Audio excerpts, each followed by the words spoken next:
মার্কিন প্রতিরক্ষা দফতর পেন্টাগনের সামরিক কর্মকর্তাদের সঙ্গে শুক্রবার বৈঠক করেন এলন মাস্ক। তার এই বৈঠক ঘিরে শুরু হয়েছে নানা আলোচনা। বৈঠকের একদিন আগে বৃহস্পতিবার সংবাদ মাধ্যম নিউ ইয়র্ক টাইমস প্রতিবেদনে দাবি করে, চীনের বিরুদ্ধে সম্ভাব্য যুদ্ধের জন্য মার্কিন সামরিক বাহিনীর পরিকল্পনার বিষয়ে মাস্ককে অবহিত করবেন কর্মকর্তারা।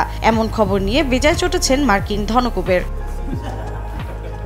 মাস্কের দাবি, এ তথ্য সম্পূর্ণ ভিত্তিহীন ও মিথ্যা। পেন্টাগনে বৈঠকে চীন নিয়ে কোনো কথা বলা বা আলোচনা হয়নি। মাস্ক সতর্ক করে আরো বলেন, প্রতিরক্ষা দফতরের কোনো কর্মকর্তা এমন ভুয়া তথ্য সরবরাহ করছে কিনা সে বিষয়টি খতিয়ে দেখা হবে। পাশাপাশি নিউ ইয়র্ক টাইমস এমন প্রতিবেদন প্রচার করায় সংবাদ মাধ্যমটির বিরুদ্ধে মামলার হুঁশিয়ারিও দেন তিনি।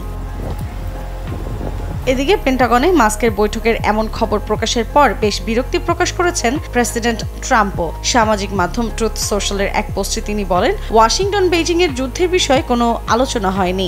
আর মার্কিন প্রতিরক্ষা সচিব পিট হেগসেট জানান, বৈঠকে মাস্কের সঙ্গে উদ্ভাবন ও দক্ষতা বৃদ্ধির বিষয় নিয়ে আলোচনা হয়েছে, কোনো যুদ্ধ পরিকল্পনা নিয়ে নয়। তবে এই ঘটনায় ফাঁস হওয়া তথ্যের কারণে উদ্বেগ ও ক্ষোভ দেখা দিয়েছে ফেডারেল কর্মীদের মাঝে। মাস্কের হুমকির পর কিছু কর্মী গোপনীয়তা রক্ষা করতে এবং স্বচ্ছতা বজায় রাখতে অতিরিক্ত সতর্কতা অবলম্বন করছেন। তাই যোগাযোগের মাধ্যম হিসেবে গোপন বার্তা ও ব্যক্তিগত ডিভাইস ব্যবহার করছেন। চীনের সঙ্গে ব্যবসায়িক সম্পর্ক রয়েছে ইলন মাস্কের। বিশেষজ্ঞরা বলছেন, এমন খবর প্রচার হওয়ায় সে সম্পর্কে নেতিবাচক প্রভাব পড়তে পারে।